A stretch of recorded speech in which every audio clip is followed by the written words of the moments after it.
മേനോൻ മുഖ്യമന്ത്രിയുടെ അടുത്ത യു ടേണിനുള്ള അവസരമുണ്ടായിരിക്കുകയാണ്. ഇത്തവണ സംസ്ഥാന തെരഞ്ഞെടുപ്പ് കമ്മീഷണറായിട്ട് അടിമുടി സംഘി ഉദ്യോഗസ്ഥനായിട്ടുള്ള ശേഷാദ്രിനാഥനെ തന്നെ നേരിട്ട് മേനോൻ തെരഞ്ഞെടുത്ത് ഗവർണറോട് നിർദ്ദേശം കൊടുത്തു. ഇതിന്റെ ചുരുൾ അഴിയുമ്പോൾ മനസ്സിലാക്കാൻ കഴിയുന്നത് ഗവർണറുടെ ആഫീസിൽ നിന്ന് ഹരിയസ് കർത്ത വഴി സതീശനിലേക്ക് വന്ന പേരാണ് ശേഷാദ്രിനാഥൻ. ആ പേരും അദ്ദേഹത്തിന്റെ സംഘപരിവാർ ബന്ധമെല്ലാം അറിഞ്ഞപ്പോ പിന്നെ എതിർത്തൊരു മറുപടിയില്ല, നിയമിച്ചോളൂ എന്ന് മുഖ്യമന്ത്രി സ്വയം അങ്ങ് തീരുമാനമെടുത്തു. അതാണ് കോൺഗ്രസിനകത്ത് നിന്ന് തന്നെ ഇപ്പോൾ പൊട്ടിപ്പുറപ്പെട്ട കലാപം. PMA നിയാസ് എന്ന കോൺഗ്രസ് നേതാവ് ഇതിനെ സംബന്ധിച്ച് AICCക്ക് ഒരു പരാതി കൊടുത്തപ്പോഴാണ് അടുത്ത യു ടേണിന് കളമൊരുങ്ങുന്നത്. സംസ്ഥാന തിരഞ്ഞെടുപ്പ് കമ്മീഷണർ നിയമന വിവാദത്തിൽ ഇടപെട്ടിരിക്കുന്നു ഹൈക്കമാൻഡ്. ശേഷാദ്രിനാഥന്റെ നിയമനത്തിനെതിരെയുള്ള പരാതികൾ പരിശോധിക്കാൻ മുഖ്യമന്ത്രിക്ക് നിർദ്ദേശം നൽകി. AICC general secretary Deepa Das Munshi മുഖ്യമന്ത്രി VD സതീശനുമായി സംസാരിച്ചു. ഹൈക്കമാൻഡ് നിർദ്ദേശത്തിനു പിന്നാലെ മന്ത്രിമാരുമായി മുഖ്യമന്ത്രി VD സതീശൻ കൂടിയാലോചന നടത്തി. PK കുഞ്ഞാലിക്കുട്ടി, രമേശ് ചെന്നിത്തല, സണ്ണി ജോസഫ്, KM ഷാജി എന്നിവരുമായാണ് ചർച്ച നടത്തിയത്. അതേസമയം ശേഷാദ്രിനാഥന്റെ സംഘപരിവാർ ബന്ധങ്ങളാണ് താൻ ചൂണ്ടിക്കാട്ടിയിരുന്ന നിലപാടിൽ ഉറച്ച് PM നിയാസ്. വിവാദത്തിനു പിന്നാലെ ശേഷാദ്രിനാഥന്റെ സാമൂഹ്യ മാധ്യമ അക്കൗണ്ടുകൾ പൂട്ടി. മണ്ഡല പുനർനിർണയത്തിൽ സംഘപരിവാറിന് വേണ്ടി ശേഷാദ്രിനാഥൻ ഇടപെടുമെന്നാണ് ആശങ്ക. പ്രധാന തസ്തികകളിലെ നിയമനം പരിശോധിക്കാൻ പ്രത്യേക സമിതി വേണമെന്നും PM നിയാസ് റിപ്പോർട്ടിനോട് പറഞ്ഞു. കേട്ടല്ലോ, AICC ഇടപെട്ടിരിക്കുകയാണ്. അതിനെ സംബന്ധിച്ച് ആലോചിച്ച് തീരുമാനമെടുക്കാൻ സതീശന് നിർദ്ദേശം നൽകിയിരിക്കുകയാണ്. കേരളത്തിൽ സംഘപരിവാറിന്റെ നിയമനങ്ങളൊക്കെ എത്ര സോഫ്റ്റ് ആയിട്ടും എത്ര സേഫ് ആയിട്ടാണ് നടക്കുന്നത്.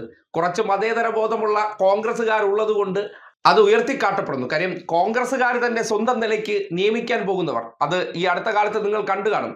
ദേവസ്വം സ്പെഷ്യൽ പ്ലീഡറായിട്ട് അടിമുടി സംഘപരിവാറുകാരനായിട്ടുള്ള ഒരു വക്കീൽ, അതും പ്രതിഭാഗത്തിനായി ഹാജരാക്കിയ വക്കീലിനെ ദേവസ്വം ബോർഡിലേക്ക് നിയമിച്ചു കൊടുത്ത അദ്ദേഹത്തിന്റെ പ്രത്യേക താല്പര്യം യു ടേൺ അടിക്കേണ്ടി വന്നു. ആ പദവിയിൽ നിന്ന് ഒഴിയേണ്ടി വന്നു. അതിനുശേഷമാണ് സംസ്ഥാനത്തെ അതിനിർണായകമായ മണ്ഡല പുനഃക്രമീകരണം അഥവാ ഡീലിമിറ്റേഷൻ നടക്കാനിരിക്കെ സംഘപരിവാറിന്റെ ആള് തന്നെ തെരഞ്ഞെടുപ്പ് കമ്മീഷണറായി ഇരിക്കണമെന്നുള്ളത് ആരുടെയോ നിർബന്ധമാണ്. അത് ഗവർണറിലൂടെ ഹരിയസ് കർത്തയിലൂടെ നേരെ സതീശ മേനോനിലേക്ക് വരികയാണ്. മേനോൻ തിരിച്ചൊരു എതിർപ്പും പറയാതെ പോസ്റ്റ് ചെയ്തോളൂ, എൻ്റെ എല്ലാ അനുമതിയും തന്നിരിക്കുന്നു എന്ന് പറയുമ്പോൾ സ്വാഭാവികമായിട്ടും കോൺഗ്രസ്സുകാർ വരെ ഞെട്ടിപ്പോയി.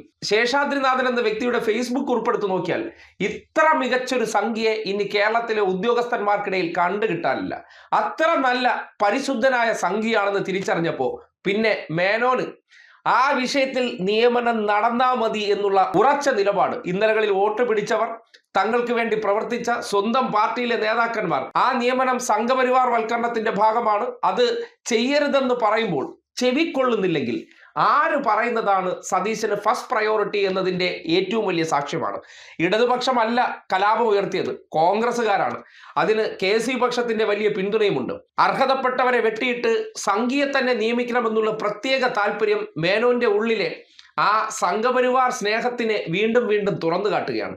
ഇതൊക്കെ ലീഗ് വളരെ അച്ചടക്കത്തോടു കൂടിയും വളരെ വിനയാന്വിതരായും സംഘപരിവാറിനെ ചെറുക്കാൻ വന്നവർ എല്ലായിടത്തും സംഘപരിവാറിനെ നിയമിച്ചുകൊണ്ട് ആ ചെറുക്കൽ നടത്തുന്നത് കൂടി നാട്ടുകാർ ശ്രദ്ധിക്കേണ്ടതാണ്. അത് മതേതര ബോധമുള്ള ഒരു നേതാവെങ്കിലും AICCയുടെ അടുത്ത് പരാതിയുമായി പോകുമ്പോൾ സ്വാഭാവികമായിട്ടും അതിൽ അന്വേഷിക്കണം, വേണ്ടത് നടപടിയെടുക്കാൻ AICCയുടെ കേരള ചുമതലയുള്ള ദീപ്ദാസ് മുൻഷി തന്നെ നിർദ്ദേശം കൊടുക്കേണ്ടി വരുമ്പോൾ സ്വാഭാവികമായിട്ടും അടുത്ത യു ടേണിനുള്ള കളം ഒരുങ്ങുകയാണ്. കേരളത്തിൽ എന്തൊരു വിസ്മയമാണ്. സംഘപരിവാർ നടത്തുന്നേ എന്ന് പറഞ്ഞു പ്രചരിപ്പിച്ചവർ വരുന്നു, അവർക്ക് പരവതാനിയിട്ട് പലയിടങ്ങളിലും സംഘപരിവാർ വൽക്കരണത്തിന്റെ വക്താക്കളായി നിന്നു കൊടുക്കുന്നു. ലീഗ് കേരള ജനതയോട് മറുപടി പറയേണ്ട കാലം വരുമെന്നുള്ള കാര്യത്തിൽ ഒരു സംശയവും വേണ്ട.